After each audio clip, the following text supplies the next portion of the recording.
Hello बच्चों, welcome to the channel. आज हम लोग अपनी सीरीज़ में आगे बढ़ रहे हैं। फिज़िक्स और केमिस्ट्री के सारे चैप्टर्स कंप्लीट करने के बाद आज से हम लोग बायो शुरू करेंगे।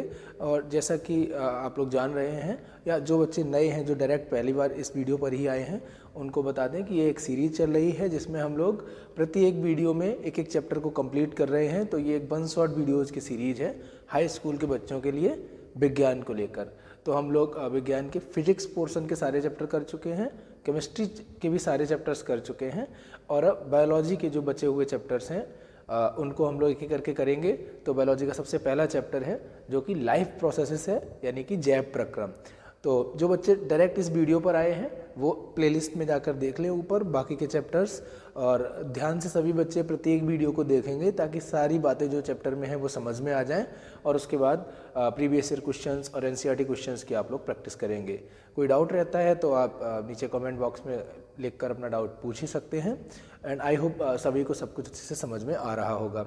और सभी बच्चे इस सीरीज़ को अपने दोस्तों तक शेयर भी कर दें ताकि वो लोग भी सीरीज़ के सभी वीडियोस को देख पाएँ और बोर्ड के लिए अच्छे से तैयारी कर पाएँ। तो चलिए हम लोग शुरू करते हैं आज का ये चैप्टर का नाम है जैव प्रक्रम, यानी कि लाइफ प्रोसेसेस। तो बच्चों, सबसे पहली तो ज़रूरी चीज़ ये जानना है कि वे कौन सी प्रक्रियाएं होती हैं जिन्हें हम जैव प्रक्रम कहते हैं। तो वे सभी प्रक्रियाएं जो किसी जीव को जीवित रखने के लिए आवश्यक हैं उन्हें हम जैव प्रक्रम कहते हैं। जैसे कि सांस लेना, है ना, भोजन ग्रहण करना, पोषण जिसको हम कहते हैं। इसके अलावा हमारी बॉडी में और भी कुछ प्रक्रियाएं होती हैं जो कि आपको बाहर से पता नहीं चलेंगी, पर अंदर बॉडी में वो इम्पॉर्टेंट रोल प्ले करती हैं। हम लोग इस पार्ट में इन्हीं प्रक्रियाओं को पढ़ने जा रहे हैं जो हमको जीवित रखने के लिए आवश्यक हैं। ओके, तो एक एक करके हम जैव प्रक्रम लेंगे। चलिए शुरू करते हैं। सबसे पहले कहा गया है, अभी जो मैंने आपको बताया, वे सभी प्रक्रम जो संयुक्त रूप से जीव के अनुरक्षण का कार्य करते हैं जैव प्रक्रम कहलाते हैं। यानी कि वे सभी प्रक्रियाएं जो किसी जीव को जीवित रखने के लिए आवश्यक हैं उनको जैव प्रक्रम कहते हैं। यानी कि अगर किसी जीवित प्राणी में जैव प्रक्रम होते रहेंगे तो वो जीवित रहेगा। अगर कोई भी जैव प्रक्रम होना बंद हो गया तो फिर वो जीवित नहीं रह पाएगा। कहा गया सबसे पहले पोषण यानी कि न्यूट्रिशन, देन श्वसन यानी कि रेस्पिरेशन, देन वहन है, उस वहन मतलब ट्रांसपोर्टेशन हमारी बॉडी के भीतर होता है, और उत्सर्जन यानी कि एक्सक्रीशन, किसी भी हार्मफुल केमिकल सब्सटेंस का हमारी बॉडी से बाहर निकलना। ठीक है, तो ये एक एक करके हम इन सबको पढ़ेंगे। सबसे पहले पोषण। तो भोजन ग्रहण करने की जो प्रक्रिया होती है उसको हम पोषण कहते हैं। अब पोषण के दौरान क्या क्या स्टेप्स होते हैं वो हमको जानने हैं। तो सबसे पहले कहा गया है कि पोषण अगर हम देखें तो मुख्य रूप से 2 समूहों में बांटा गया है, स्वपोषी और परपोषी या विषमपोषी। तो स्वपोषी पोषण क्या होता है और विषमपोषी पोषण क्या होता है, जिसको हम परपोषी पोषण भी कहते हैं। ऑटोट्रॉपिक न्यूट्रिशन और हेटेरोट्रॉपिक न्यूट्रिशन इंग्लिश में इसको बोलते हैं। पोषण का वह तरीका जिसमें जीव अपने आसपास के वातावरण में उपस्थित कुछ सरल पदार्थों से, जैसे CO2, पानी और सूर्य के प्रकाश से अपना भोजन स्वयं बनाता है, उसे हम स्वपोषी पोषण कहते हैं, जो कि हरे पौधे करते हैं। जो पौधे जिनमें क्लोरोफिल होता है वो सूर्य के प्रकाश की उपस्थिति में क्लोरोफिल उनमें होता है, कार्बन डाइऑक्साइड और वाटर यानी कि जल की मदद से भोजन का निर्माण करते हैं। तो वे स्वयं अपना भोजन बना लेते हैं, इसीलिए इसको स्वपोषी पोषण कहते हैं। जबकि अन्य सभी जीव जो अपना भोजन स्वयं नहीं बना पाते, वो किसी और जीव से भोजन प्राप्त करते हैं। तो जनरली वे पौधों से या प्लांट प्रोडक्ट्स से भोजन प्राप्त करते हैं। तो ऐसे जीव जो स्वयं अपना भोजन नहीं बना पाते तो वो उनको हम परपोषी कहते हैं, और उनका पोषण विषमपोषी पोषण कहलाता है। ठीक है, तो ये दूसरों पर आश्रित रहते हैं वे जीव और अपना भोजन स्वयं नहीं बना पाते। ठीक है, तो उनको हम परपोषी कहेंगे, और उनमें पोषण का यह तरीका विषमपोषी पोषण कहलाएगा, हेटेरोट्रॉपिक न्यूट्रिशन कहलाएगा। ठीक है, आगे बढ़ते हैं। स्वपोषी पोषण को थोड़ा डिटेल में यहाँ पर समझना है हमको।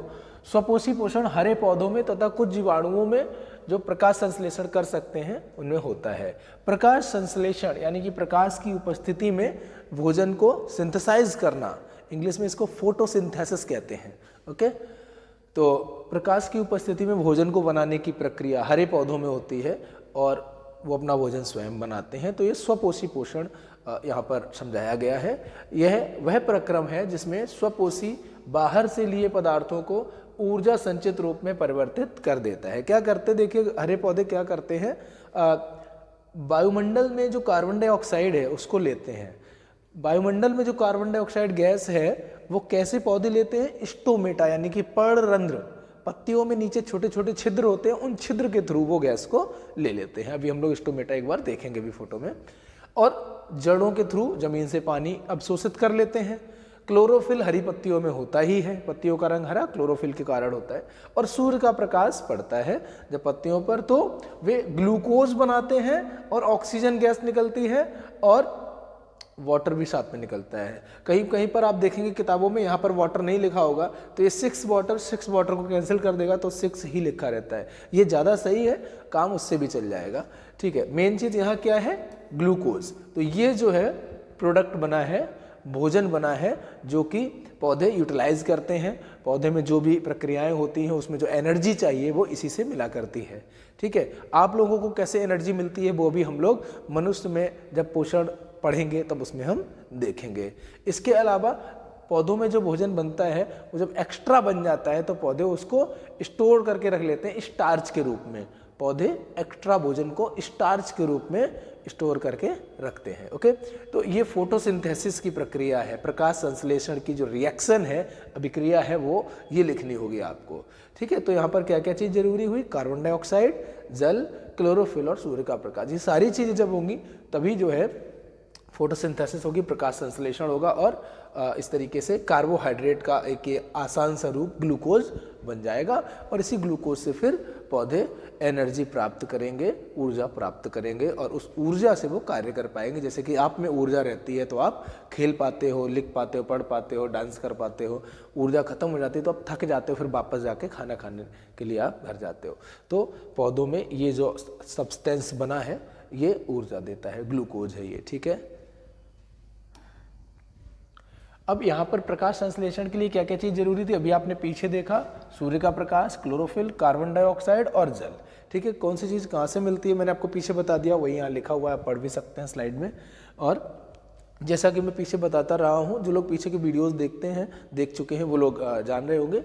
जो बच्चे डायरेक्ट इस वीडियो पर आए हैं उनको मैं बता दूँ कि साथ साथ नोट्स बनाते चलिए ताकि बार बार आपको वीडियो ना देखना पड़े। बार बार वीडियो देखकर रिवाइज करने में थोड़ा सा समय ज़्यादा लगता है और समय वेस्ट करने का है नहीं आपके पास, तो नोट्स साथ साथ बनाते चलें। ठीक है, रिवीजन के लिए आपको दोबारा से एक बार देखना पड़ जाएगा वीडियो, वो अलग चीज़ है, बट साल भर बार बार वीडियो ही थोड़ी ना देखोगे, 5 सब्जेक्ट आपको पढ़ने हैं तो ये वीडियो में सारी चीज़ें मैं आपको बता दूंगा, उनको साथ साथ नोट्स बनाते चलिए। ठीक है, और अगर डायरेक्ट आप रिवीजन के टाइम देख रहे हो तो फिर तो नोट्स बनाने का कोई मतलब नहीं है, फिर तो आप रिवाइज ही कर लीजिए इससे। ठीक है, ओके, ये ऊपर की चीज़ें मैं आपको बता चुका। कहा गया प्रकाश संश्लेषण के दौरान निम्नलिखित घटनाएं होती हैं, ये काफ़ी इंपॉर्टेंट है भैया, इसको सब बच्चे ध्यान से देख लें क्या लिखा हुआ है। प्रकाश संश्लेषण के दौरान क्या क्या स्टेप्स होते हैं, क्या क्या चरण होते हैं। ठीक है, तो वो हमको ध्यान रखना है। सबसे पहली चीज़, absorption of sunlight by chlorophyll. पौधे की पत्तियों में जो क्लोरोफिल होता है, सूर्य की रोशनी जब उस पर पड़ती है तो वो उसको अवशोषित कर लेता है। ठीक है, क्लोरोफिल द्वारा प्रकाश ऊर्जा को अवशोषित करना। ठीक, नेक्स्ट स्टेप है प्रकाश ऊर्जा को रासायनिक ऊर्जा में रूपांतरित करना, यानी कि लाइट एनर्जी को केमिकल एनर्जी में बदलना, दूसरा स्टेप है। और इसके साथ साथ जल यानी कि वाटर का हाइड्रोजन तथा ऑक्सीजन में टूटना। ठीक है, दूसरे स्टेप में इंपॉर्टेंट काम क्या हो रहा है कि पत्तियों ने जो सूर्य की ऊर्जा को अवशोषित किया था उस प्रकाश ऊर्जा को रासायनिक ऊर्जा में बदलना। ठीक है, और वाटर को हाइड्रोजन और ऑक्सीजन में तोड़ना। ठीक है, और आखिरी स्टेप में क्या करेंगे, कार्बन डाइऑक्साइड का अपचयन करके कार्बोहाइड्रेट यानी कि ग्लूकोज जो बना है, ग्लूकोज वो बनाएंगे। ठीक है, अब देखिए हो क्या रहा, मैं एक बार वापस पीछे ले जाता हूँ आपको। देखिए, जो कार्बन डाइऑक्साइड है इसमें कार्बन है और ऑक्सीजन है। ठीक है, और जो वाटर है इसमें हाइड्रोजन और ऑक्सीजन है। ठीक है, अब जब ये प्रोसेस होगी तो ये टूटेगा हाइड्रोजन और ऑक्सीजन में। ठीक है, ये जो हाइड्रोजन है वो कार्बन डाइऑक्साइड में जाके जुड़ जाएगी। और आपको पढ़ाया गया था केमिस्ट्री का जो सबसे पहला चैप्टर है आपके कोर्स का कि हाइड्रोजन अगर किसी में जुड़ रही है तो क्या हो रहा है, रिडक्शन हो रहा है, अपचयन हो रहा है। ठीक है, तो कार्बन डाइऑक्साइड में जब हाइड्रोजन जुड़ जाएगी तो कार्बन है, ऑक्सीजन है और हाइड्रोजन है, 3 लोग हो जाएंगे और इन तीनों से मिलकर ये बनेगा ग्लूकोज। तो कार्बन डाइऑक्साइड का अपचयन हो रहा है, और अपचयन के लिए हाइड्रोजन जो आ रही है वो कहाँ से आ रही है, जल से आ रही है, वाटर से आ रही है। अच्छा, वाटर की जो हाइड्रोजन है वो इसके साथ चली और जो ऑक्सीजन बची वो बाहर निकल गई, ठीक है। और यहाँ पर आप देख रहे हैं 12 वाटर है, तो 12 में से 6 वाटर ने यहाँ पर रोल प्ले किया रिएक्शन में, और 6 वाटर वापस एक्स्ट्रा बच गए। कुछ लोग ये 6 वाटर नहीं लिखते हैं, तो वो यहाँ पर ये 6 वाटर कम हो जाता है, वो 6 इधर के 6 को कैंसिल कर देगा तो 6 रह जाएगा, ठीक है। तो 3 स्टेप्स कौन से हुए, प्रकाश ऊर्जा का पत्तियों पर गिरना और पत्तियां उनको अवशोषित कर लेती हैं, ठीक है। जो क्लोरोफिल रहता है वो अवशोषित कर लेता है। दूसरा चरण क्या था, प्रकाश ऊर्जा को रासायनिक ऊर्जा में बदलना तथा जल का हाइड्रोजन और ऑक्सीजन में टूटना। और तीसरा और आखिरी चरण क्या था, कार्बन डाइऑक्साइड का अपचयन करके ग्लूकोज बनेगा, ठीक है। ग्लूकोज कार्बोहाइड्रेट का एक रूप है। कार्बोहाइड्रेट के बहुत सारे उदाहरण होते हैं, ठीक है। उनमें से एक जो आसान सा रूप है वो ग्लूकोज है, ठीक है। ओके, तो ये मैंने आपको बताया, ये इंपॉर्टेंट है बोर्ड के लिए। नेक्स्ट, रंध्र, पर्णरंध्र, पत्तियों में पाए जाने वाले छिद्र, ठीक है। आप अगर प्रयोगशाला जाते हैं तो आपको जरूर आपके टीचर्स ने स्टोमेटा बना के दिखाया होगा स्लाइड में, ठीक है। माइक्रोस्कोप में पत्ती की नीचे की लेयर निकालकर उसकी स्लाइड बनाई होगी और आपको स्टोमेटा दिखाया गया होगा। इंग्लिश में स्टोमेटा बोलते हैं, हिंदी में पर्णरंध्र बोलते हैं। तो पत्ती की ऊपरी सतह तो थोड़ी चिकनी सी होती है ताकि उस पर कोई चीज़ गिरे तो फिसल जाए और पत्ती जो है वो खराब ना हो, ठीक है, उसमें मिट्टी वगैरह टिके ना। बेसिकली सारी पत्तियां बराबर चिकनी नहीं होती, कुछ कम चिकनी होती, कुछ ज़्यादा चिकनी होती है। पर नीचे से अगर आप देखेंगे तो पत्तियों में छोटे छोटे से छिद्र होते हैं। वो छोटे छोटे से छिद्र आपको नेकेड आइज से नहीं दिखेंगे, मतलब नंगी आंखों से आप नहीं देख पाओगे, पर जब पत्ती की निचली सतह निकाल कर उसकी स्लाइड बना के माइक्रोस्कोप कर देखोगे, ठीक है, सूक्ष्मदर्शी पर देखोगे, तो आपको वहाँ पर स्टोमेटा दिखाई देंगे। कैसे दिखाई देंगे, इस तरीके के नीचे छोटे छोटे से माउथ लाइक स्ट्रक्चर, मुख जैसी संरचना दिख रही है, और आसपास ये जो सेल्स हैं वो एपिडर्मल सेल्स हैं, ठीक है। ये जो स्टोमेटा की संरचना है, यहाँ पर ये जो 2 किडनी शेप के जो सेल्स दिख रही हैं, कोशिकाएं दिख रही हैं, इन्हें हम द्वारक कोशिकाएं कहते हैं या गार्ड सेल्स कहते हैं, ठीक है। और बीच में जो छिद्र है, इस छिद्र के द्वारा ही गैसें अंदर या बाहर जाती हैं, ठीक है। इस संरचना कुछ ऐसी होती है, इस तरीके से, ठीक है। जब ये भीतर का जो होल है ये खुला होता है तो इसी के अंदर गैस अंदर या बाहर एक्सचेंज हो सकती है। जैसे पौधे को CO2 चाहिए तो बाहर से वातावरण से CO2 अंदर चली जाएगी, ऑक्सीजन निकलना है तो बाहर निकल जाएगी। तो इस होल के थ्रू गैसेस का एक्सचेंज होता है, और जब गैसेस अंदर या बाहर जो कुछ भी एक्सचेंज होना हो चुका होता है तो वापस से ये गार्ड सेल्स सिकुड़ जाती हैं और इस तरीके से बंद हो जाता है बीच का छिद्र, ओके।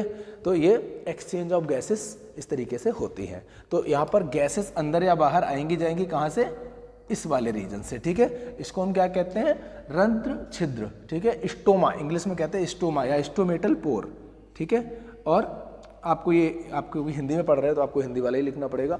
ये जो गार्ड सेल्स हैं इनका इंपॉर्टेंट रोल है इस स्टोमेटल पोर को ओपन करने में और क्लोज करने में। रंध्र का जो छिद्र है, ठीक है, ये बेसिकली इसको बंद या खोलने के लिए ये गार्ड सेल्स का इंपॉर्टेंट रोल है। और ये गार्ड सेल्स फैलती और सिकुड़ती कैसे हैं, वाटर के द्वारा।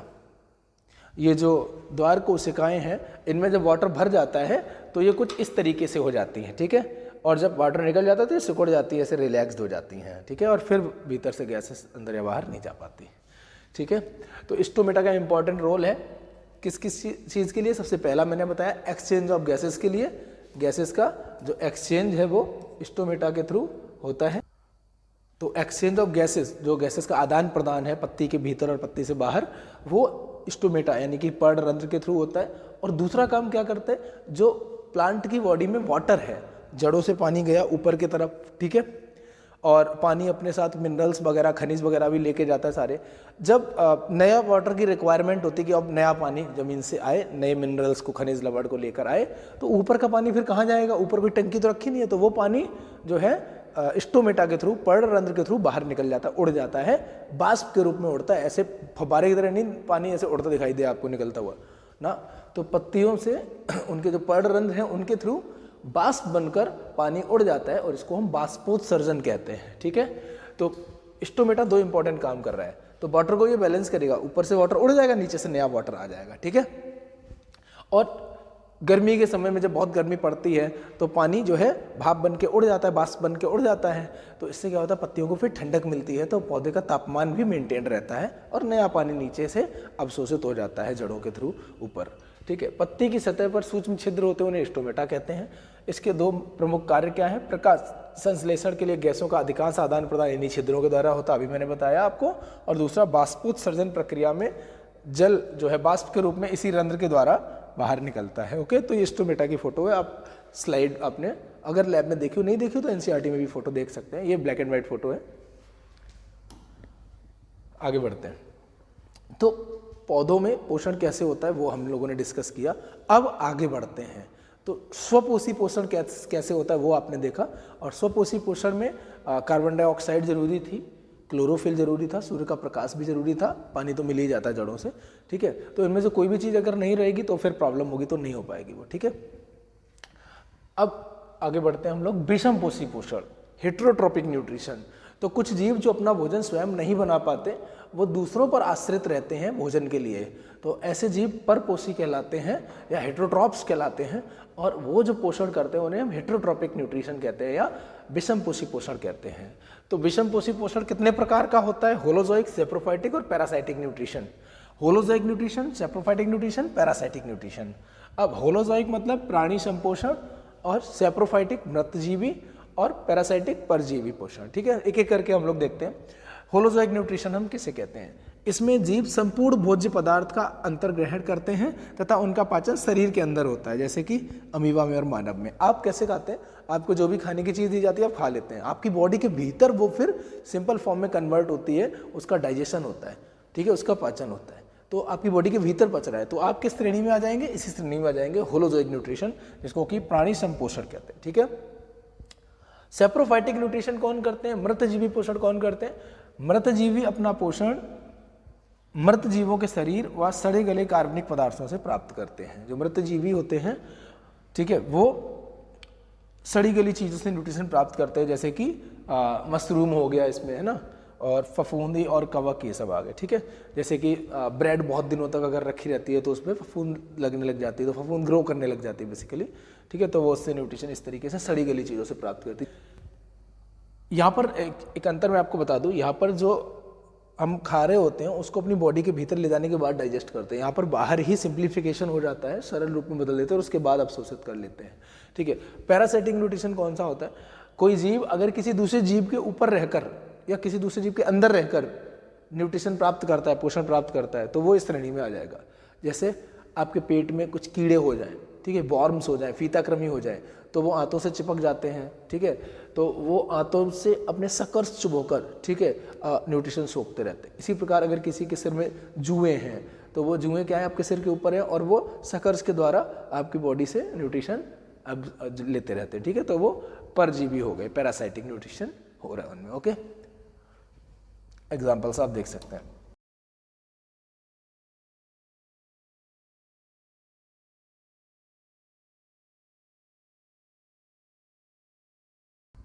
अब हम लोग आते हैं मनुष्य में पोषण। तो मनुष्य में पोषण कैसे होता है ये समझना है हमको। I request you all to have an NCERT book in front of you. सभी बच्चे एनसीईआरटी बुक अपने सामने रख लें। ये जो डायग्राम है आपके एनसीईआरटी में बना हुआ है, सभी के पास एनसीईआरटी होगी, ठीक है। तो मनुष्यों में जो पोषण होता है उसके स्टेप्स लिखे हुए हैं।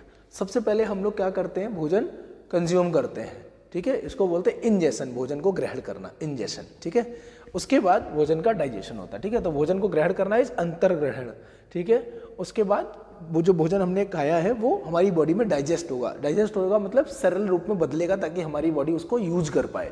हम भोजन जिस रूप में खाते हैं उस रूप में हमारी बॉडी यूज कर पाए, जरूरी तो नहीं, हम तो कुछ भी खा लेते हैं, हरी सब्जियां भी खा लेते हैं, उसके बाद हम तो केमिकल से बनी हुई चीज़ें भी खा लेते हैं, है ना। पर वो हमारी बॉडी जो है उसको सिंप्लीफाइड रूप में बदलती है जो भी हमने खाया है, और फिर वो हमारी बॉडी यूज कर पाती है, और हर चीज़ को यूज कर भी नहीं पाती। पाचन, जो भोजन आपने खाया है वो उसके पाचन की प्रक्रिया, डाइजेशन हमारी बॉडी के भीतर होगी। जब डाइजेस्ट हो जाएगा भोजन, जब भोजन डाइजेस्ट हो जाएगा तो उस डाइजेस्टेड भोजन को, पचे हुए भोजन को सभी बॉडी के पार्ट्स तक पहुंचाना ये जरूरी होगा। भाई खाना तो आपने खा लिया और वो आपके इंटेस्टाइन आंतों तक जाकर पच गया, उसके बाद उसको सब जगह पहुंचना भी तो होगा। जैसे आपके घर में किचन में खाना बना तो सब किचन में ही थोड़ी ना रहते हो, अलग अलग रूम में रहते हो, तो सबको खाना पहुंचाना रहता है। तो वैसे आपकी बॉडी में भी जो भोजन आपने खाया डाइजेस्ट हुआ, ठीक है, स्टमक में और फिर इंटेस्टाइन वगैरह में, जब पूरा डाइजेस्ट हो गया, पूरा पच गया, उसके बाद उसको बॉडी के सभी कोशिकाओं तक पहुंचाना होता है। ठीक है, तो जो पचा हुआ भोजन है वो अवशोषित होता है ब्लड के द्वारा और फिर ब्लड लेके जाता है सभी कोशिकाओं तक। जो भोजन हमारी बॉडी में पच गया है, हमने खाया और वो पच गया, पचने के बाद उसको रक्त के द्वारा रक्त जो है अवशोषित करके सभी कोशिकाओं तक पहुंचाता है। कैसे पहुंचाता है अभी हम उस पर आएंगे। पहुंचने के बाद जो डाइजेस्टेड भोजन सभी कोशिकाओं तक पहुंच जाता है तो कोशिका के सभी पार्ट्स में वो डिस्ट्रीब्यूट हो जाता है, इसको स्वांगीकरण कहते हैं। और फाइनली जो वेस्ट मटेरियल है जो हमारी बॉडी यूज नहीं कर पाती है वो बॉडी से बाहर निकालने की प्रक्रिया बहिक्षेपण कहलाती है। ठीक है, इसको बोलते हैं इंजेशन, इसको डाइजेशन, इसको एब्जॉर्प्शन, इसको एसिमिलेशन और इसको इजेशन। ठीक है, अब यहाँ पर देखिए, यहाँ पर हम जैसे ही भोजन को कंज्यूम करते हैं, हमने इनटेक किया, भोजन ग्रहण किया, तो जो भोजन हमने ग्रहण किया है वो हमारे माउथ में जब पहुंचता है तो सबसे पहला काम जो होता है कि हम भोजन को अपने दांतों के द्वारा चबा कर छोटे छोटे टुकड़ों में तोड़ लें। जब भोजन छोटे छोटे टुकड़ों में टूट जाएगा तो जो सरफेस एरिया है, सतही क्षेत्रफल है, वो बढ़ जाएगा और यहीं पर हमारे माउथ में ही लार ग्रंथियाँ होती हैं जिनसे लार निकलती है, सलाइवा निकलती है, वो भोजन में मिक्स हो जाती है और भोजन को कैसा बना देती है, वेट बना देती है, नमी युक्त बना देती है ताकि वो आसानी से आगे इस पाइप के थ्रू जा पाए। ठीक है, इसके अलावा जो लार है, सलाइवा है, उसमें टाइलिन नाम का, सैलिवरी एमाइलेज नाम का एक एंजाइम होता है। तो वो एंजाइम क्या करता है, डाइजेशन शुरू कर देता है, यहाँ पर जो स्टार्च है उसका डाइजेशन शुरू कर देता है। ठीक है, तो यहाँ लार ग्रंथियाँ होंगी, वो क्या निकालेंगी, लार निकालेंगी, जिसमें क्या होगा, सैलिवरी एमाइलेज होगा, यानी कि लार एमाइलेज होगा, जो कि एक एंजाइम होता है। एंजाइम कह सकते हैं आप पाचक रस, जो पाचन प्रक्रिया में अपना रोल प्ले करते हैं। तो जो सैलिवरी एमाइलेज है, इसको हम टाइलिन भी कहते हैं, वो स्टार्च का पाचन शुरू कर देगा। ठीक है, और पाचन यहाँ से शुरू हो जाता है। उसके बाद आंशिक रूप से जो पचा हुआ भोजन है वो इस आहार नाल के थ्रू आगे बढ़ता है। ठीक है, तो आहार नाल मूल रूप से मुख से शुरू होकर गुदा तक जाता हुआ एक पाइप जैसा, एक ट्यूब जैसी एक नली है। ठीक है, तो आंशिक रूप से पचा हुआ भोजन इस आहार नाल से होता हुआ यहाँ पर स्टोमक में पहुँच गया। स्टोमक यानी कि आमाशय। स्टोमक में यहाँ पर क्या होगा, ठीक है, अब यहाँ पर समझिए आप, स्टोमक में HCl हाइड्रोक्लोरिक अम्ल रिलीज होता है स्टोमक की बॉल्स से। जो पेट की, जो आमाशय की जो दीवार है वहाँ पर HCl को रिलीज करेंगे, हाइड्रोक्लोरिक अम्ल को रिलीज करेंगे। जो हाइड्रोक्लोरिक अम्ल होगा वो यहाँ पर अम्लीय माध्यम क्रिएट कर देगा और अम्लीय माध्यम से क्या होगा कि जो यहाँ पर एंजाइम होगा, पाचक रस निकलेगा, जो पेप्सिन, वो पाचन प्रक्रिया अच्छे से कर पाएगा। और तीसरा यहाँ पर म्यूकस भी निकलता है जो कि स्टोमक की वॉल्स को, आमाशय की वॉल्स को, दीवारों को अम्ल के प्रभाव से बचाता है। तो जो आमाशय में जो जूस निकलता है उसमें बेसिकली 3 चीज़ें होती हैं, HCl, पेप्सिन और म्यूकस। तो HCl अम्लीय माध्यम क्रिएट करता है ताकि पेप्सिन अच्छे से पाचन कर पाए और म्यूकस जो है HCl के प्रभाव से आमाशय की दीवारों को बचाता है। अब पेप्सिन जो एंजाइम है, जो पाचक रस है, वो किस चीज़ का पाचन करता है, ये आप ध्यान रखें कि यहाँ पर प्रोटीन का पाचन शुरू होगा। यहाँ से स्टार्च का पाचन शुरू हुआ था, ठीक है, और यहाँ पर प्रोटीन का पाचन शुरू होगा। ठीक है, अब प्रोटीन का पाचन आंशिक रूप से हो जाएगा, उसके बाद आंशिक रूप से पचा हुआ भोजन यहाँ आगे बढ़ेगा और यहाँ से छोटी आंत, क्षुद्रांत शुरू होती, छोटी आंत, स्मॉल इंटेस्टाइन जिसको कहते हैं। ठीक है, अब यहाँ पर ये जो लिवर है, लिवर, यकृत एक जूस रिलीज करता है, लिक्विड निकालता है जिसको हम बाइल जूस कहते हैं। ये जो बाइल है ये इस गॉल ब्लैडर में यानी कि पित्ताशय में स्टोर रहता है। ठीक है, बाइल जूस को हम पित्त कहते हैं। ठीक है, और वो पित्त कहाँ स्टोर रहेगा, पित्त की थैली में, जिसे हम गॉल ब्लैडर कहते हैं, उस थैली में स्टोर रहेगा। ठीक है, अब इस बाइल का क्या काम होता है, पित्त का क्या काम होता है, ये इंपॉर्टेंट है, ध्यान रखिएगा। ये जो पित्त है यहाँ से रिलीज होकर जो आपका भोजन आया है आमाशय से, उसमें मिल जाएगा जाके। तो अग्नाशय के द्वारा जो पाचक रस निकाले जाएंगे, रिलीज किए जाएंगे, वो अच्छे से भोजन का आगे डाइजेशन कर पाए, पाचन कर पाए। इसके लिए जरूरी है कि जो भोजन है वो क्षारीय हो जाए। अब अभी तो आमाशय से आया हुआ भोजन तो अम्लीय है, अब तो क्षारीय होगा तभी अग्नाशय यानी पैंक्रियाज के द्वारा निकाले गए जो एंजाइम्स हैं, डाइजेस्टिव एंजाइम्स, पाचक रस, वो आगे डाइजेशन कर पाएंगे। तो उसके लिए जो बाइल जूस है, जो पित्त है, वो अपना काम करेगा। जो पित्त है वो फूड को, भोजन को कैसा कर देता है, क्षारीय बना देता है, ताकि फिर अग्नाशय के द्वारा निकाले गए जो जूस हैं वो डाइजेशन कर पाए। अब अग्नाशय कौन से जूस निकालता है? पैंक्रियाटिक अमाइलेज, पैंक्रियाटिक लाइपेज और ट्रिप्सिन। ठीक है, नाम तो हिंदी में भी यही लिखना होगा, अमाइलेज, लाइपेज और ट्रिप्सिन। एमाइलेज क्या करता है कि यहाँ पर जो सलीवरी एमाइलेज, लार एमाइलेज ने जो स्टार्च का डाइजेशन आंशिक रूप से किया था उसको कंप्लीट करता है, स्टार्च का डाइजेशन कंप्लीट करता है। दूसरा लाइपेज क्या करता है? वो फैट यानी कि वसा का डाइजेशन करता है। ठीक है, और ट्रिप्सिन क्या करता है? प्रोटीन का डाइजेशन कंप्लीट करता है। जो प्रोटीन यहाँ स्टोमक में, आमाशय में पेप्सिन के द्वारा आंशिक रूप से उनका डाइजेशन हुआ था, वो यहाँ पर पैंक्रियाज यानी अग्नाशय, ये जो पत्ती जैसा दिख रहा है, इसके द्वारा निकाले गए जूस में ट्रिप्सिन जो है वो प्रोटीन का डाइजेशन कंप्लीट कर देता है।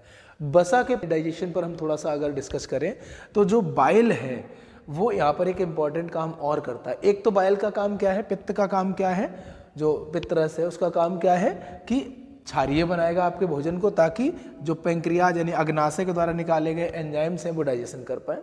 ठीक है, एमाइलेज, लाइपेज और ट्रिप्सिन। तो यहाँ पर जो लाइपेज है जो पैंक्रियाज के द्वारा निकला, वो जो है फैट का डाइजेशन करता है और फैटी एसिड और ग्लिसरॉल बनाता है। लेकिन फैट का डाइजेशन करने से पहले फैट को छोटी छोटी सी ड्रॉपलेट्स में तोड़ने का काम बाइल करता है। एक जैसे बड़ा सा लड्डू, उसकी छोटी छोटी बूंदी हो जाती है तो सतही क्षेत्रफल बढ़ जाता है। इसी प्रकार जो बड़े फैट ग्लोब्यूल्स हैं उनको छोटी छोटी सी बूंदों में तोड़ देना ताकि सतही क्षेत्रफल बढ़ जाए, और फिर जो लाइपेज है वो प्रॉपर तरीके से अच्छे ढंग से जो है वसा का डाइजेशन कर पाए, फैट का डाइजेशन कर पाए। ठीक है, तो यहाँ तक आते आते डाइजेशन छोटी आंत में कंप्लीट हो जाता है। तो कौन कौन सा जो घटक जो आपने खाने में कंज्यूम किया था वो किस रूप में बदल गया, ये भी बोर्ड में पूछा जा सकता है। तो जो आप कार्बोहाइड्रेट खाते हैं वो फाइनली जाके ग्लूकोज बन जाते हैं। ठीक है, डाइजेस्ट होकर, जिसका डाइजेशन एमाइलेज ने किया था। ठीक है, दूसरा जो प्रोटीन आप खाते हैं उसका डाइजेशन पेप्सिन ने और ट्रिप्सिन ने किया, पेप्सिन ने यहाँ और ट्रिप्सिन ने यहाँ। ठीक है, तो वो किस रूप में बदल गई? प्रोटीन बदल जाती है अमीनो एसिड्स में, अमीनो अम्ल में। ठीक है, और जो आपने वसा, जो फैट्स खाए वो किस रूप में बदल गए? फैटी एसिड और ग्लिसरॉल के रूप में बदल गए। ओके, अब जो आपका पचा हुआ भोजन है वो कहाँ जाएगा? ये छोटी आंत जो आपको ऐसे फैली फैली कॉइल्ड फॉर्म में दिख रही है, उलझी उलझी सी, इसमें भर जाएगा। ठीक, तो अब जबकि पाचन प्रक्रिया पूरी हो चुकी है और जो पचा हुआ भोजन है, डाइजेस्टेड फूड है, वो छोटी आंत में आ गया है, अब इसका अवशोषण होना है, एब्जॉर्प्शन होना है। ठीक है, पहले हमने भोजन कंज्यूम किया, ठीक है, इंजेशन, भोजन ग्रहण किया, उसके बाद उस भोजन का पाचन हुआ। अब पचा हुआ भोजन छोटी आंत में है और छोटी आंत से अब वो एब्जॉर्ब होगा और सारी कोशिकाओं तक पहुंचेगा। अब किस तरीके से उसका एब्जॉर्प्शन होगा, अवशोषण होगा? भोजन जो पच चुका है उसका अवशोषण सही ढंग से हो, इसके लिए जो हमारी छोटी आंत है वो कुछ इस तरीके से डिज़ाइंड होती है, उसकी आंतरिक संरचना कुछ इस प्रकार से बनी होती है कि छोटी आंत की भीतरी दीवार पर कुछ उंगली नुमा उभार बने होते हैं, और इन उंगली नुमा उभारों को हम विलाई या दीर्घ रोम कहते हैं। और इन दीर्घ रोम के भीतर काफ़ी सारी रक्त की केशिकाएँ होती हैं, ब्लड कैपिलरीज होती हैं, जिनमें ब्लड बहता रहता है, और वही ब्लड, वही रक्त इस भोजन को अवशोषित करता है, पचे हुए भोजन को अवशोषित करता है और सभी कोशिकाओं तक ले जाता है।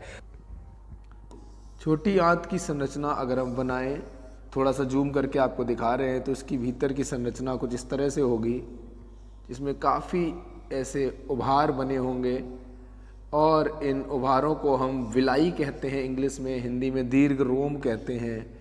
और इनमें काफ़ी सारी ब्लड कैपिलरीज यानी कि ऐसी रक्त की पतली पतली नलिकाएं होती हैं जिन्हें हम केशिकाएं कहते हैं, और उनमें रक्त बहता रहता है। ठीक है, तो ये हमने क्या बनाया? छोटी आंत का थोड़ा सा हमने टुकड़ा दिखाया है आपको, ठीक है। ये यहाँ पर जो उभार आपको दिख रहे हैं, ये उभार, ये क्या है, विलाई हैं, विलाई, इनको हिंदी में कहते हैं दीर्घ रोम, रोए जैसे हैं, ठीक है। अब इसके भीतर ये जो पचा हुआ भोजन है वो इस तरीके से यहाँ पर छोटी आंत के भीतर आ चुका है। अब इस भोजन को सभी कोशिकाओं तक पहुंचाना है। कैसे पहुंचेगा? ये दीर्घ रोम जो हैं, उभरे उभरे से जो बने हैं, इनके भीतर बहुत पतली पतली रक्त की केशिकाएं होती हैं, वे इस भोजन को अवशोषित कर लेती हैं और सभी कोशिकाओं तक पहुंचाती हैं। सभी कोशिकाओं तक जब पचा हुआ भोजन पहुंच जाता है तो वहाँ पर यह पचा हुआ भोजन कोशिका के सभी हिस्सों में डिस्ट्रीब्यूट होता है, जिसको हम एसिमिलेशन कहते हैं या स्वांगीकरण कहते हैं। पचे हुए भोजन का कोशिका के सभी हिस्सों में डिस्ट्रीब्यूट हो जाना, वितरित हो जाना, इसे हम स्वांगीकरण कहते हैं। और जो अनडाइजेस्टेड फूड है, इस पूरी प्रक्रिया जो हमने पढ़ी, इसमें कुछ ऐसे घटक भी होते हैं जिनका पाचन नहीं हो पाता है, तो बिना पचा हुआ जो भोजन है, अनडाइजेस्टेड फूड है, वो यहाँ पर लार्ज इंटेस्टाइन, बड़ी आंत में आ जाता है। ये जो आपको चौड़ी सी दिख रही है, इस बड़ी आंत में आ जाता है। यहाँ पर उसमें से कुछ ज़रूरी मात्रा अगर वाटर की होती है तो उसमें से एब्जॉर्ब कर ली जाती है, पानी को एब्जॉर्ब कर लेते हैं, और जो अनडाइजेस्टेड भोजन है वो सेमी सॉलिड फॉर्म में आ जाता है। उसको फिर मस्कुलर मोशन के द्वारा वो यहाँ तक पहुँच जाता है और इसको हम एनस या गुदा द्वार कहते हैं, और यहाँ से ये फिर जो है डिस्चार्ज हो जाता है। इसको हम इजेशन कहते हैं या बहिक्षेपण कहते हैं। तो इस प्रकार से मनुष्य में पोषण की प्रक्रिया कंप्लीट होती है। तो आई होप आपको अच्छे से समझ में आ गई होगी। चलिए आगे बढ़ते हैं। पोषण प्रक्रम के दौरान ग्रहण की गई खाद्य सामग्री का उपयोग कोशिकाओं में होता है, जिससे विभिन्न जैव प्रक्रमों के लिए ऊर्जा प्राप्त होती है। तो कार्बोहाइड्रेट्स के पाचन के बाद जो ग्लूकोज बनेगा, उस ग्लूकोज से ऊर्जा प्राप्त होगी हमको। तो ग्लूकोज से ऊर्जा प्राप्त करने की जो प्रक्रिया है उसी को ही हम श्वसन कहते हैं। कैसे होते हैं वो देखिए। कहा गया है कि जो ग्लूकोज आपको मिलेगा, ठीक है, ग्लूकोज का सूत्र क्या है, C6H12O6, और ये क्या बताया गया कि इसमें 6 कार्बन है, ठीक है। हालांकि ये अलग से बताने की कोई आवश्यकता थी नहीं, ठीक है, तो इसको मैं हटा देता हूँ। तो ग्लूकोज जो है आपका 6 कार्बन मॉलिक्यूल है। ग्लूकोज आपका 6 कार्बन मॉलिक्यूल है। ये क्या है, ग्लूकोज है, ठीक है, ग्लूकोज, ओके। इस ग्लूकोज को देखेंगे तो ये कोशिका द्रव्य में, यानी कि साइटोप्लाज्म में, कोशिका द्रव्य में ये टूटेगा और पायरुवेट एसिड बनेगा, पायरुवेट एसिड्स बन जाएगा, ठीक है। ये जो पायरुवेट जब बनेंगे तो थोड़ी सी ऊर्जा भी निकलेगी, ठीक। इसके बाद अब यहाँ पर आगे का जो ब्रेकडाउन होना है, आगे जो इसका डिकम्पोजिशन होना है, वो अलग अलग तरीके से हो सकता है। अगर ऑक्सीजन की उपस्थिति में आगे ये टूटता है तो कार्बन डाइऑक्साइड, जल और ऊर्जा निकलेगी 30 ATP, और ये घटना माइटोकॉन्ड्रिया में होगी। तो आपकी बॉडी में जब ग्लूकोज से एनर्जी निकलती है तो नॉर्मली ये वाली प्रोसेस होती है। ग्लूकोज टूटेगा, पायरुवेट बनेगा, जो कि फर्दर आगे चलकर माइटोकॉन्ड्रिया में टूटकर ये बनेगा, ओके। अब यही अगर ऑक्सीजन पर्याप्त मात्रा में नहीं हो तो फिर हमारे मसल्स में कई बार ऐसा होता है, जैसे आप बहुत देर तक दौड़ते रहें तो क्रैम्प्स डेवलप हो जाते हैं। तो वो क्यों होते हैं? जब ऑक्सीजन पर्याप्त मात्रा में नहीं मिल पाती है, हम अच्छे से सांस नहीं ले पाते हैं, तो कम ऑक्सीजन होगी, तो ऐसे में ये जो आगे जो इसका ब्रेकडाउन होगा वो लैक्टिक एसिड और ऊर्जा के रूप में होगा। तो ये जो लैक्टिक अम्ल बन रहा है, ये जब हमारी मसल से बन जाता है तभी दर्द होता है, क्रैम्प्स डेवलप हो जाते हैं और थोड़ी सी ऊर्जा मिल पाती है, ठीक है। यानी कि ऊर्जा प्राप्त करने के लिए क्या जरूरी चीज़ है? एक जो ग्लूकोज है वो आपके पास होना चाहिए। ग्लूकोज कहाँ से आएगा? जब भोजन आप खाएंगे उसको डाइजेस्ट करके जो कार्बोहाइड्रेट उसमें है वो ग्लूकोज बनेगा, और आप सांस लें तो ऑक्सीजन आपकी बॉडी में जाए। वो ऑक्सीजन जब इस ग्लूकोज के साथ इसको ब्रेक डाउन करेगी तो फिर यहाँ पर कार्बन डाइऑक्साइड, जल और ऊर्जा निकलेगी। लेकिन अगर ऑक्सीजन पर्याप्त मात्रा में नहीं है तो इस तरीके से लैक्टिक अम्ल और ऊर्जा निकलेगी, ठीक है।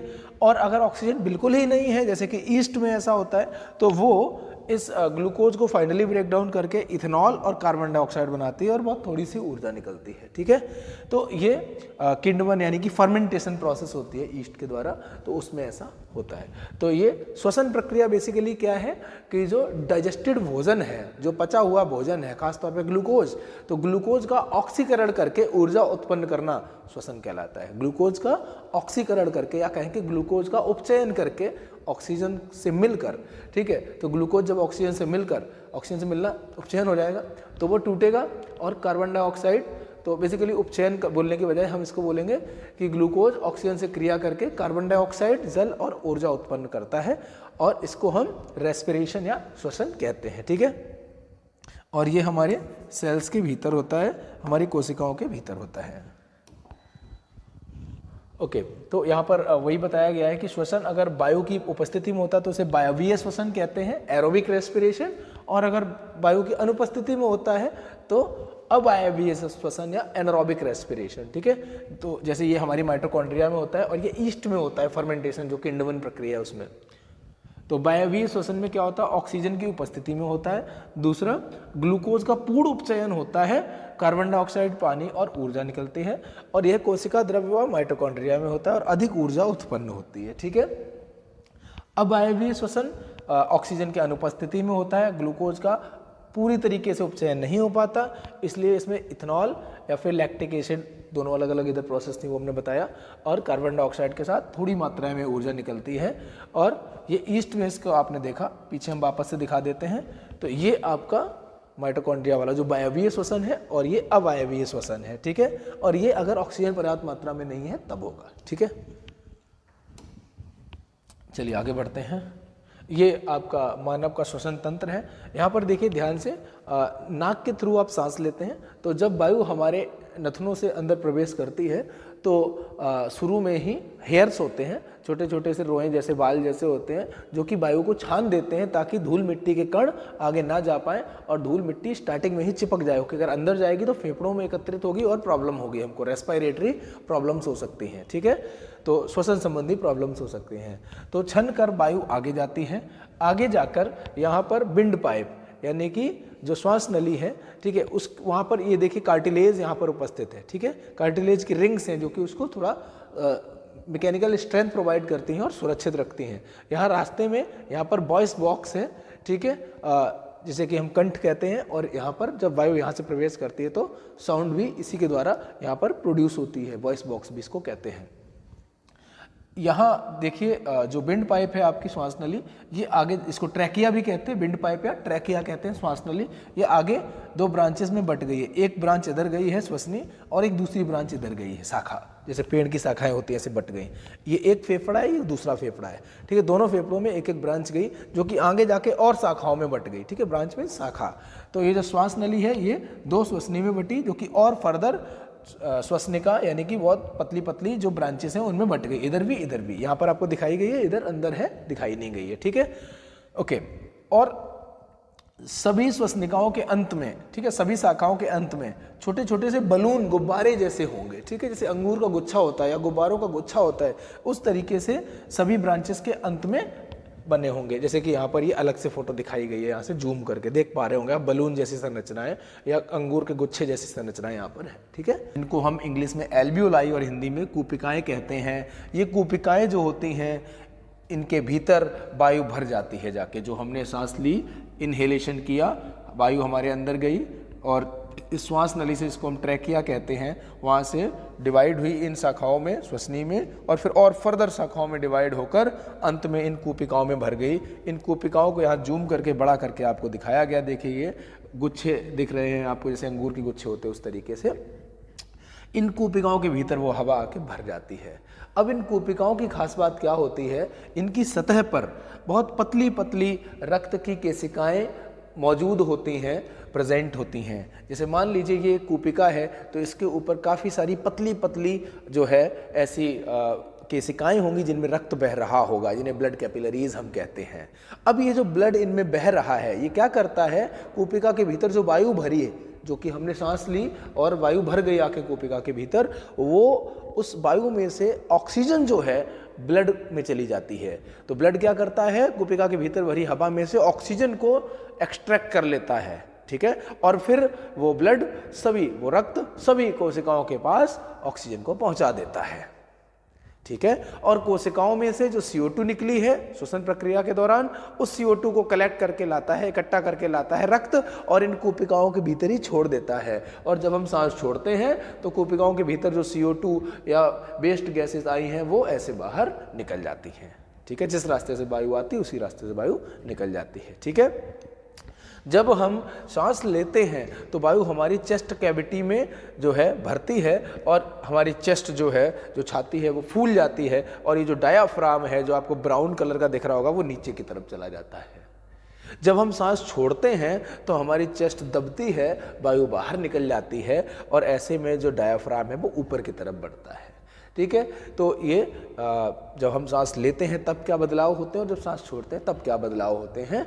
इस पूरी प्रक्रिया में जो वायु है जो कि लंग्स में आके भर रही है और लंग्स से बाहर निकल रही है, इस दौरान थोड़ी सी वायु की मात्रा हमेशा फेफड़ों में बनी रहती है, लंग्स में बनी रहती है। फेफड़ों को ही फुफ्फुस भी कहते हैं।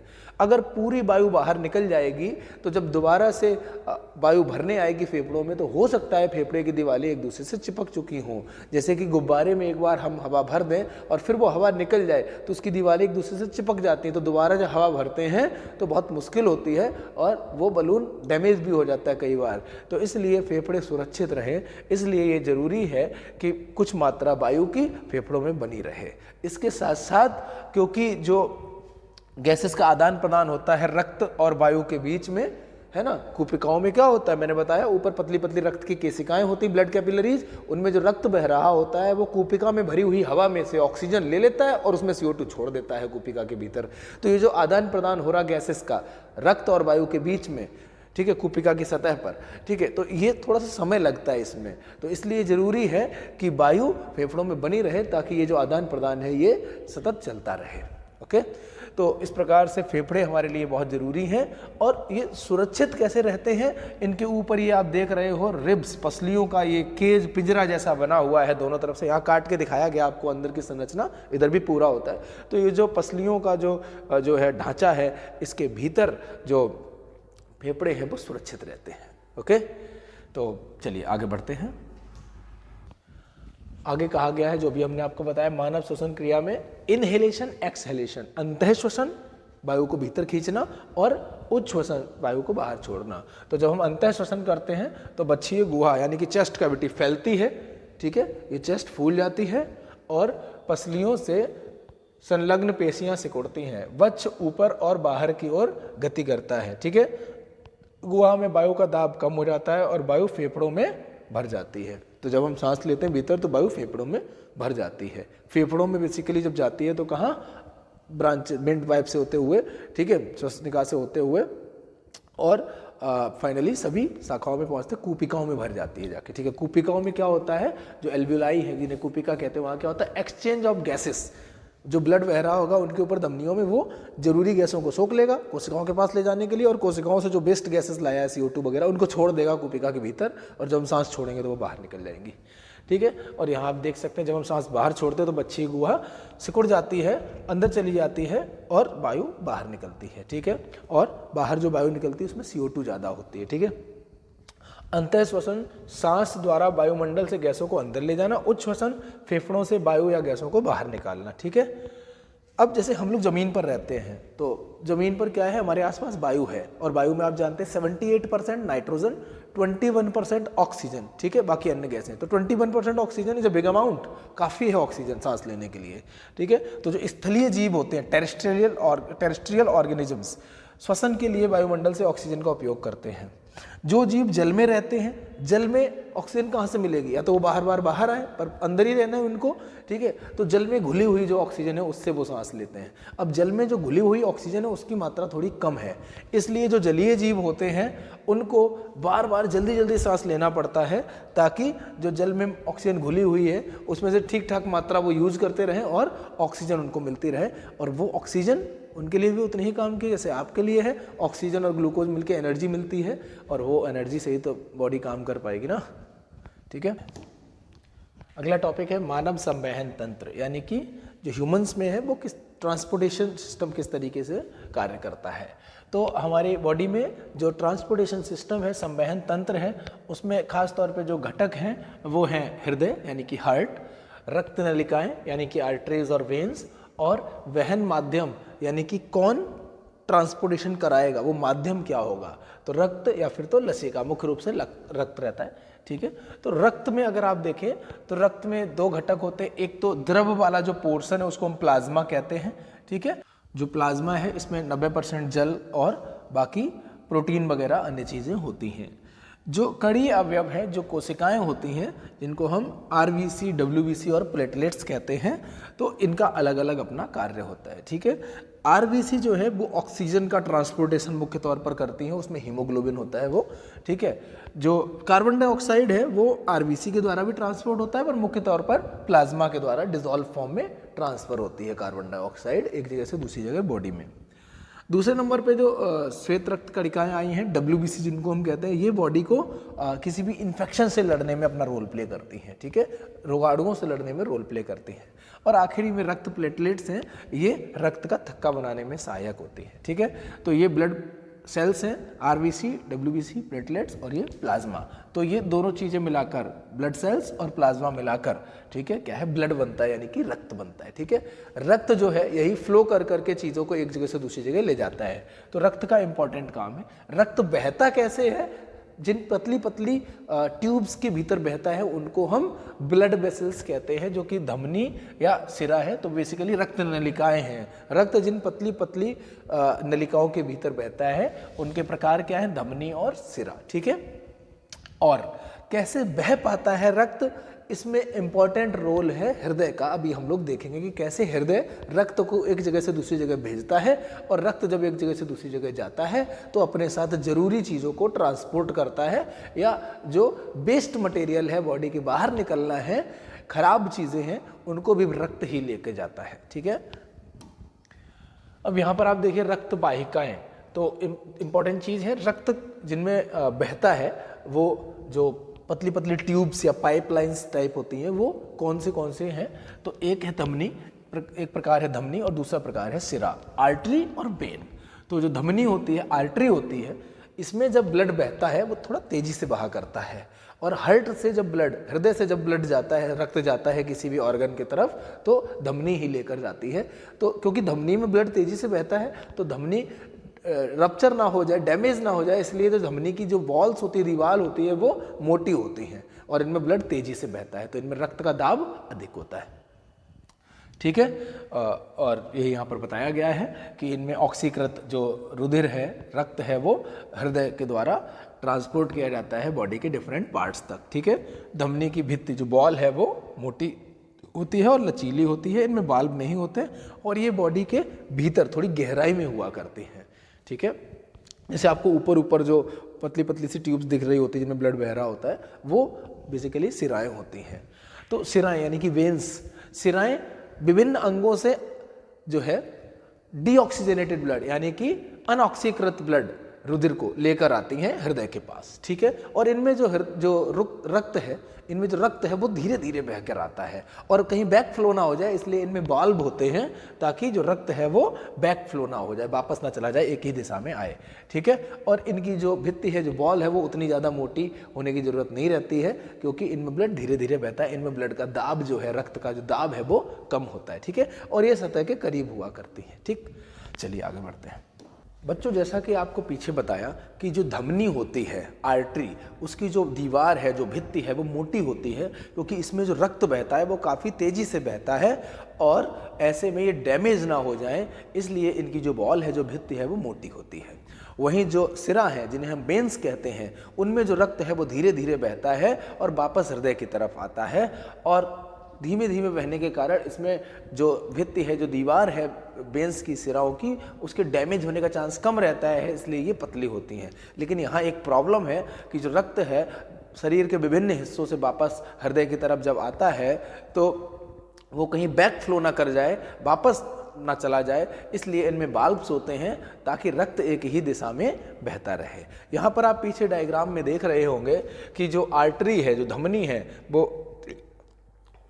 वो हृदय से रक्त को लेकर आती है, हार्ट से ब्लड को लेकर आएगी, और आगे पतली पतली, बहुत पतली पतली, बारीक बारीक, हेयर जितनी पतली नलिकाओं में बट जाती है, जिन्हें हम कैपिलरीज कहते हैं या केशिकाएं कहते हैं। ये पतली पतली केशिकाएं बहुत उपयोगी होती हैं, और ये सभी कोशिकाओं के साथ आसानी से जो इम्पोर्टेंट गैसेस हैं या इम्पोर्टेंट मटेरियल है उसका आदान प्रदान कर पाती हैं। जैसे यहाँ पर जो कोशिकाएं होंगी उनको ऑक्सीजन देना, उनको पोषक तत्व देना, जो पचा हुआ भोजन पीछे आपने पढ़ा था वो प्रोवाइड करना, जो वेस्ट है वो कलेक्ट करना, आसानी से डिफ्यूजन और ऑस्मोसिस के द्वारा एक्सचेंज हो पाता है।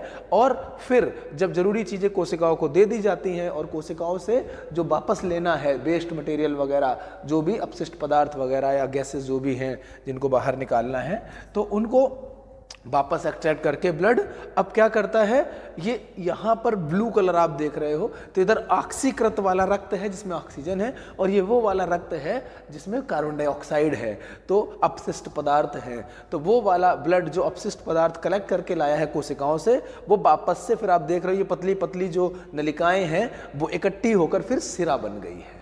ठीक है, तो धमनी पतली पतली नलिकाओं में डिवाइड होती है ताकि जो जरूरी पदार्थ हैं उन आवश्यक पदार्थों को कोशिकाओं को दे सके और अपशिष्ट पदार्थों को कोशिकाओं से कलेक्ट कर सके और फिर ले जाकर वापस सिरा में मिला दे, और फिर जो है सिरा वापस हृदय के पास ले जाएगा और फिर ठीक है फेफड़ों में जाके वायु फिल्टर होती है, और आगे आप पढ़ेंगे कि किडनी यानी कि वृक्क में जाकर जो नाइट्रोजनस वेस्ट हैं वो फिल्टर हो जाते हैं।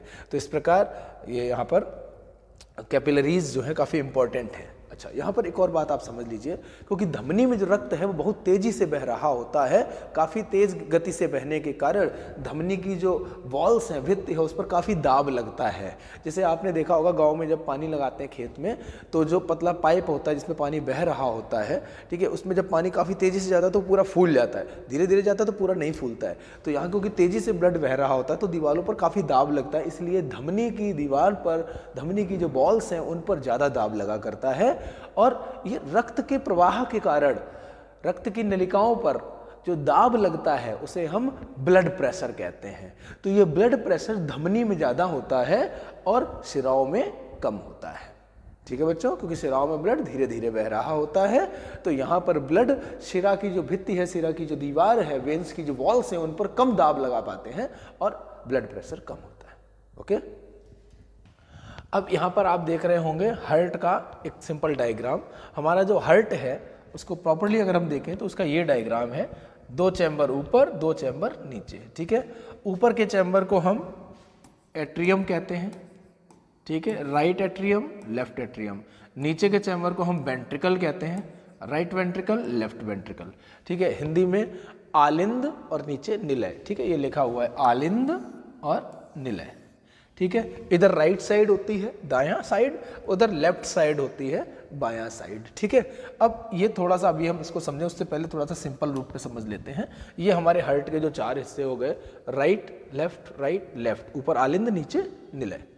ठीक है, अब देखिए होता क्या है, जैसे हमारे शरीर के सभी अंगों में जो ब्लड बहता रहता है, फ्लो रहता है, तो वो वेन्स के थ्रू, सिराओं के थ्रू आएगा। ये ब्लू कलर से दिख रहा है, ये सिराएं हैं, ये लेकर आएंगी, ठीक है, और आलिंद में छोड़ देंगी ब्लड को। ठीक है, ब्लड जब आलिंद में भर जाएगा तो आलिंद का वाल्व खुलेगा और ये नीचे की तरफ ब्लड को भेज देगा निलय में। ठीक है, और ये जो निलय है वो फिर यहाँ इस के थ्रू भेजेगा फेफड़ों के पास, और फेफड़ों में क्या होगा, अभी आपको बताया था, फेफड़ों में जो ब्लड है वो पतली पतली धमनियों में बह रहा होगा कूपिकाओं के ऊपर। ठीक है, और वो क्या करेगा, अपनी CO2 को छोड़ देगा कूपिका में और ऑक्सीजन को ले लेगा, और फिर ब्लड चला जाएगा, फिर आएगा कहाँ, हार्ट के पास, हृदय के पास आएगा। तो जो एक्सचेंज ऑफ गैसेस है, जो गैस का फिल्ट्रेशन है, वो फेफड़ों के भीतर होगा कि कार्बन डाइऑक्साइड को छोड़ना है, ऑक्सीजन को लेना है। ठीक है, तो ऑक्सीजन लेकर ब्लड आ जाएगा, और देखिए रेड कलर का हो गया क्योंकि ये ऑक्सीकृत ब्लड हो गया, ऑक्सीकृत रक्त हो गया। ब्लड मीन्स रक्त। ठीक है, इतनी इंग्लिश आप समझ पा रहे होंगे,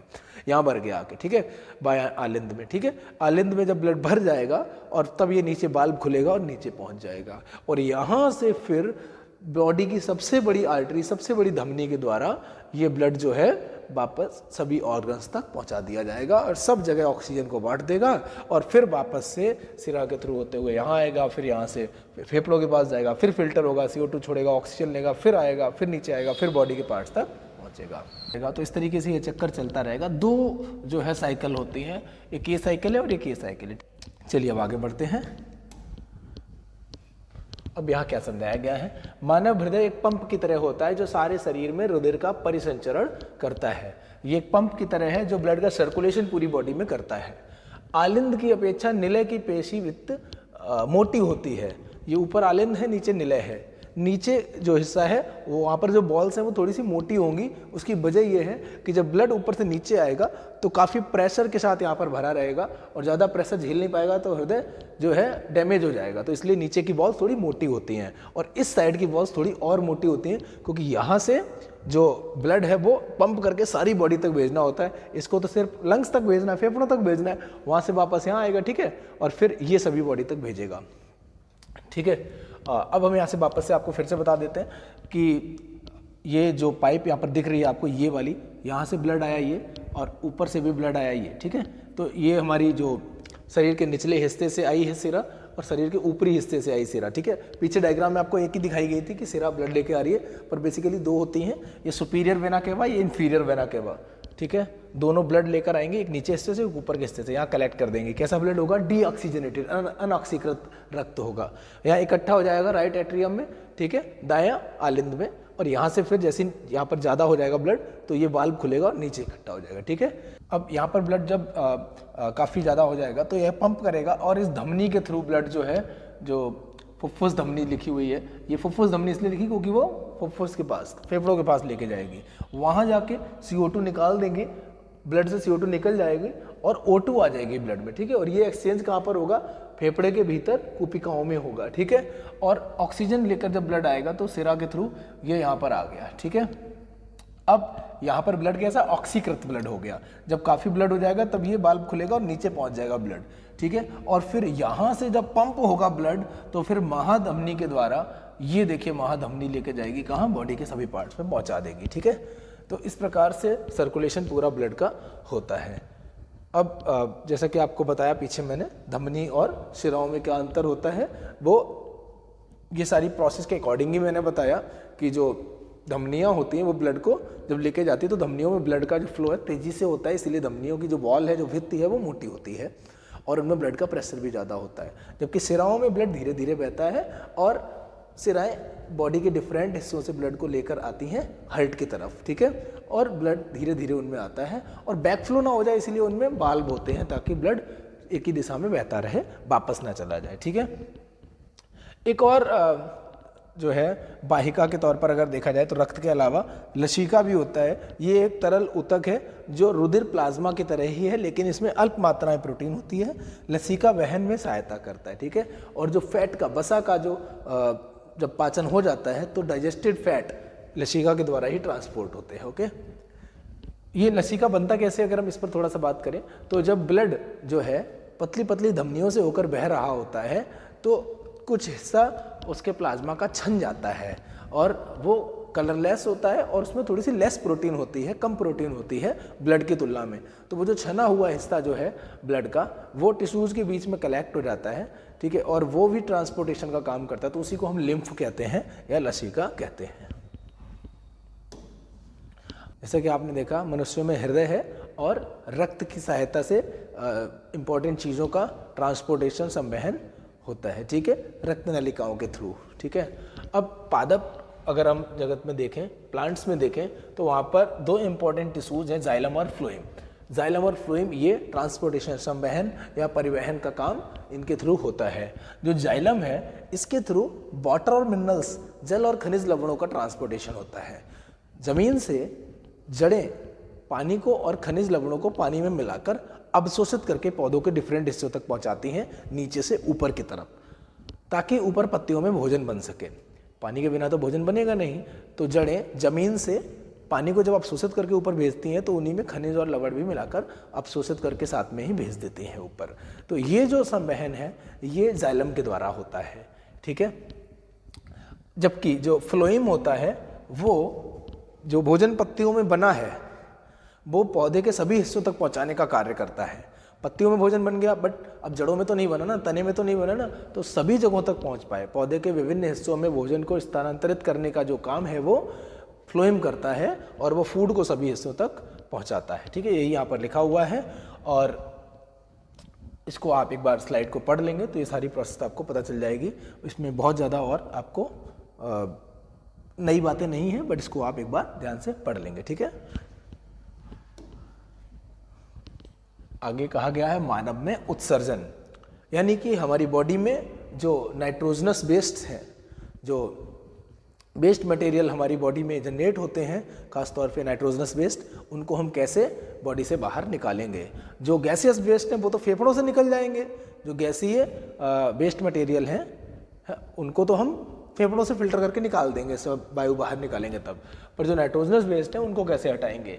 वह जैव प्रक्रम जिसमें जीवों में उपापचयी क्रियाओं में जनित हानिकारक नाइट्रोजन युक्त पदार्थों का निष्कासन होता है, इसे उत्सर्जन कहते हैं। नाइट्रोजनस वेस्ट को बाहर निकालने की प्रक्रिया एक्सक्रीशन कहलाती है या उत्सर्जन कहलाती है। एक कोशिकीय जीव इन अपशिष्ट पदार्थों को शरीर की सतह से जल में विसर्जित कर देते हैं। जैसे अमीबा हुआ, अमीबा का आप जानते हैं, अमीबा भोजन भी अपने सेल के जो बाहरी जो मेम्ब्रेन है उसमें उभार बनाता है, स्यूडोपोडिया, उसके द्वारा ग्रहण कर लेता है, और जो वेस्ट है उसको कॉन्ट्रेक्टाइल वैक्यूल के द्वारा जो है रिक्तिका के द्वारा बाहर निकाल देता है। ठीक है।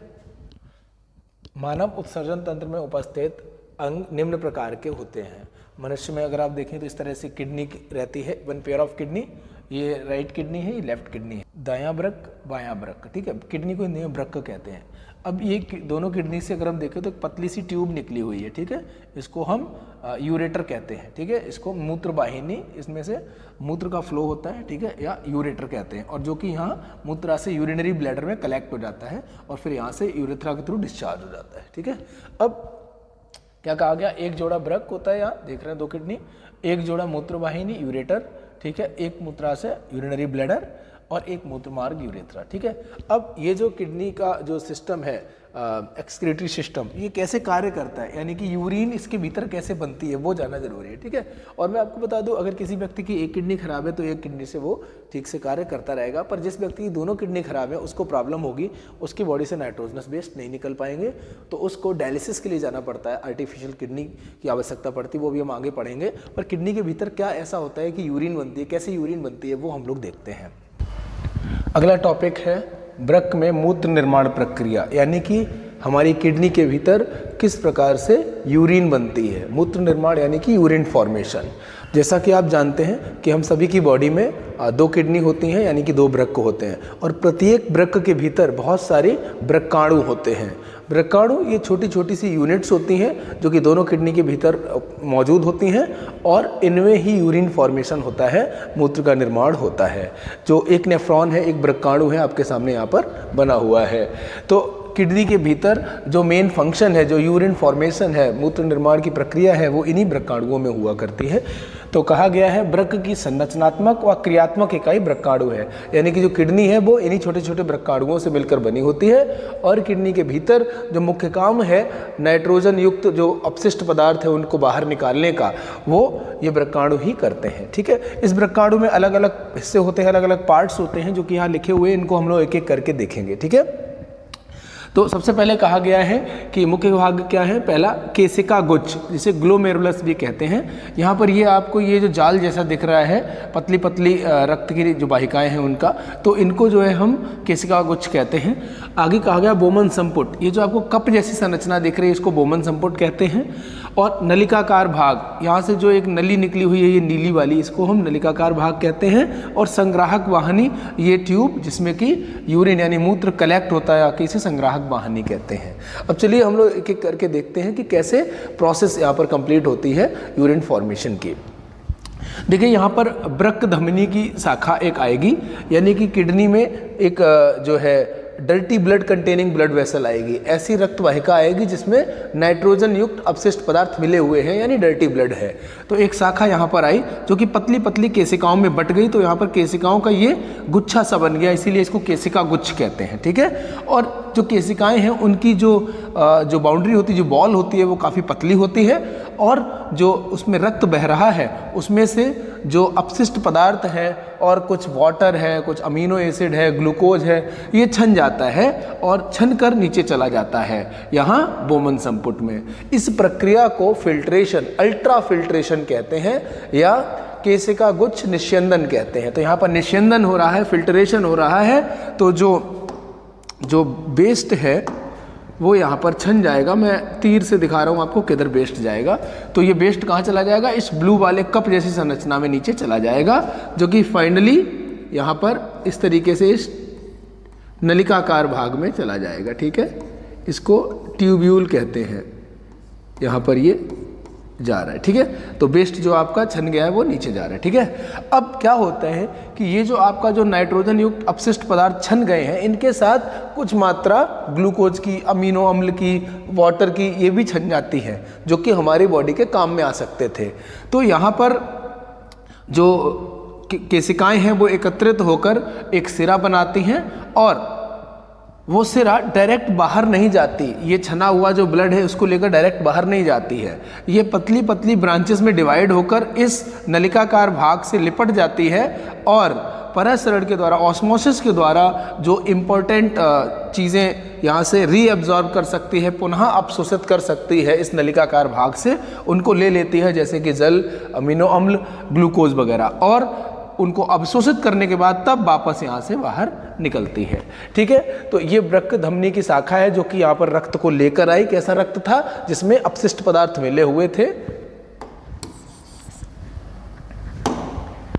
और यहाँ पर ये पतली पतली केशिकाओं में बट गई, वहाँ पर रक्त छन गया, उसका जो वेस्ट जो पदार्थ थे वो छन गए और नीचे नलिकाकार भाग में चले गए, और ये केशिकाएं आपस में एकत्रित होकर सिरा बन गई। यह सिरा रक्त को बाहर ले जा सकती थी डायरेक्ट, क्योंकि रक्त छन चुका है, साफ हो चुका है, पर कुछ महत्वपूर्ण चीज़ें जो यहाँ पर अपशिष्ट पदार्थों के साथ छन गई हैं, उनको वापस से पुनः अवशोषित करने के लिए ये सिरा पतली पतली शाखाओं में बट जाती है और इस नलिकाकार भाग से लिपट जाती है, और जो है ऑस्मोसिस के द्वारा अवशोषित कर लेती है उन यूजफुल पदार्थों को जो कि छन गए थे अपशिष्ट पदार्थों के साथ साथ। तो क्या क्या रीअब्जॉर्ब कर लेगी, पुनः अवशोषित कर लेगी? वाटर, अमीनो एसिड और ग्लूकोज वगैरह को, ठीक है। और जो वेस्ट है नाइट्रोजन युक्त अपशिष्ट पदार्थ, उनको जाने देगी, उनको नहीं लेना, उनको ले लेगी तो फायदे क्या हुआ फिर, ठीक है। तो छना हुआ जो रक्त है और जो यूजफुल चीज़ें पुनः अवशोषित करिए वो मिलाकर यहाँ से जो है वापस ऐसे बाहर निकल जाएगी ये, ठीक है। ऐसा हर एक वृक्काणु में होगा। और जो वेस्ट मटेरियल है वो यहाँ पर इस नलिकाकार भाग से होता हुआ, ठीक है, यहाँ से ऐसे इधर साइड आप देख रहे हैं, यहाँ पर आके इस संग्राहक वाहिनी में कलेक्ट हो जाएगा। तो जो मूत्र है, जो यूरिन है, वो यहाँ कलेक्ट हो जाएगी। अब ऐसे देख रहे हो आप, यहाँ पर एक कट जैसा छोटा सा पार्ट है, यहाँ से भी एक वृक्काणु जुड़ा होगा, यहाँ से भी एक वृक्काणु जुड़ा होगा। तो बहुत सारे वृक्काणु इस संग्राहक वाहिनी से जुड़े होंगे, सब अपना अपना जो यूरिन फॉर्मेशन होगा वो यहीं पर कलेक्ट कर देंगे आके यूरिन को, ओके। तो ऐसे वृक्काणु में यूरिन फॉर्मेशन की प्रोसेस हुआ करती है, ओके। तो आई होप आप समझ गए होंगे किस प्रकार से किडनी के भीतर वृक्काणु यूरिन बनाते हैं। चलिए आगे बढ़ते हैं। अगला टॉपिक है कृत्रिम वृक्क यानी आर्टिफिशियल किडनी। तो बच्चों, जैसे कि हमने आपको बताया, हम लोग की बॉडी में 2 किडनी होती हैं, 2 वृक्क होते हैं। अगर एक वृक्क ठीक से काम कर रहा है और एक वृक्क में कोई प्रॉब्लम है, तो भी हमारी बॉडी से जो रक्त है उसमें से अपशिष्ट पदार्थ जो है वो छनते रहेंगे और हमारी बॉडी में काम चलता रहेगा। पर अगर दोनों वृक्क खराब हो जाते हैं, दोनों किडनी खराब हो जाती हैं, तब फिर प्रॉब्लम होगी। तब आपकी बॉडी में जो फिल्ट्रेशन हो रहा था, नाइट्रोजनस जो वेस्ट थे, नाइट्रोजन युक्त अपशिष्ट पदार्थ थे, उनको फिर कैसे निकालेंगे, प्रॉब्लम होगी। तो फिर आपको हॉस्पिटल जाना पड़ेगा और वहाँ पर आपको डायलिसिस करानी पड़ेगी, और हीमोडायलिसिस के द्वारा आपकी बॉडी से फिर नाइट्रोजन युक्त अपशिष्ट पदार्थ निकाले जाएंगे, और ऐसा आपको रेगुलर इंटरवल्स पर करना पड़ेगा। देखिए यहाँ पर क्या होता है, कहा गया है कृत्रिम वृक्क जो है ये अपोहन प्रक्रिया कहलाती है, ठीक है। जो किडनी में काम होता है, अगर आपकी दोनों किडनी काम नहीं कर पा रही हैं, दोनों वृक्क काम नहीं कर पा रहे हैं, तो आपको अस्पताल में जाकर अपोहन प्रक्रिया के द्वारा आपको अपना जो नाइट्रोजनस वेस्ट है आपके ब्लड में से वो निकलवाने पड़ेंगे। यह एक ऐसी युक्ति है जिसके द्वारा रोगियों के रुधिर में से कृत्रिम वृक्क की मदद से नाइट्रोजन युक्त अपशिष्ट पदार्थों का निष्कासन किया जाता है। यहाँ पर आप देख पा रहे हैं, ये एक व्यक्ति है जो कि हॉस्पिटल में गया है डायलिसिस कराने के लिए। इसकी बॉडी में से एक ये ट्यूब के थ्रू रक्त को निकाला गया और ये धमनी से आई है, और ये जो रक्त है इसका ब्लड, ये पतली पतली ट्यूब्स में फैल गया है इस यूनिट के अंदर। इस यूनिट में यहाँ से एक विलयन जाएगा जो कि इस यूनिट में ट्यूब्स को घेर लेगा, और ये क्या करेगा, इन ट्यूब्स में जो रक्त बह रहा है उसमें जो अपशिष्ट पदार्थ हैं, नाइट्रोजन युक्त अपशिष्ट पदार्थ, उनको ये खुद में घोल लेगा, और अपशिष्ट पदार्थ इस विलयन के साथ यहाँ अलग हो जाएंगे और रक्त आपका शुद्ध हो जाएगा, उसमें से अशुद्धि निकल जाएंगी। शुद्ध रक्त इस ट्यूब के द्वारा वापस से सिरा से जोड़ दिया जाएगा और आपकी बॉडी में पहुंच जाएगा। ठीक है बच्चों, तो इस प्रकार से इस व्यक्ति का जो रक्त का जो फिल्ट्रेशन होना था, नाइट्रोजन युक्त अपशिष्ट पदार्थों का इसकी बॉडी से निकलना था, जो कि वृक्क को करना था, किडनी में होना था, वो किडनी में ना होकर इस डायलिसिंग यूनिट में हुआ। ठीक है, इस प्रक्रिया को डायलिसिस या अपोहन कहते हैं और यह मशीन हीमोडायलाइजर कहलाती है। ठीक है, नेक्स्ट, पादप में उत्सर्जन, यानी कि जो प्लांट्स हैं उनमें कैसे वेस्ट रिलीज होते हैं। तो बाष्पोत्सर्जन प्रक्रिया द्वारा पादप अतिरिक्त जल से छुटकारा पाते हैं। जो एक्स्ट्रा वाटर है वो बाष्प बनकर स्टोमेटा के थ्रू पत्तियों से उड़ जाता है, बाष्पोत्सर्जन। ठीक है, बहुत से पादप अपशिष्ट पदार्थ कोशिकीय रिक्तिका में संचित रहते हैं, यानी कि वैक्यूल्स के भीतर स्टोर्ड रहते हैं। अन्य अपशिष्ट पदार्थ रेजिन तथा गोंद के रूप में पुराने जाइलम में संचित रहते हैं। पादप कुछ अपशिष्ट पदार्थों को अपने आसपास मृदा में भी उत्सर्जित करते हैं। ठीक है, इसके अलावा कुछ अपशिष्ट पदार्थ पौधे जो हैं उन पत्तियों के पास से भेज देते हैं जो पत्तियां गिरने वाली हैं, और जब वो गिरती हैं तो उनके साथ जो है अपशिष्ट पदार्थ भी चले जाते हैं। तो इस प्रकार से पौधे अपनी बॉडी से जो वेस्ट हैं उनको रिलीज करते हैं या कहीं पर स्टोर कर देते हैं। ठीक है, सॉइल में भी वो रिलीज करते हैं। तो आई थिंक इस चैप्टर में जो भी चीज़ें आपने पढ़ी उनको आप ध्यान से समझ गए होंगे। काफ़ी लंबा चैप्टर है ये, और इसको एक वीडियो में कंक्लूड किया गया है। आप अगर किसी चीज़ को एक बार में ना समझ पाए तो वापस से रिवाइंड करके वीडियो देख सकते हैं, और कोई डाउट रहे तो उसको आप कमेंट बॉक्स में लिख दीजिए, मैं उसको यहाँ पर एक्सप्लेन कर दूंगा। तो आई होप सारी चीज़ें आपको अच्छे से समझ में आ गई होंगी। चलिए मिलते हैं अगले चैप्टर में।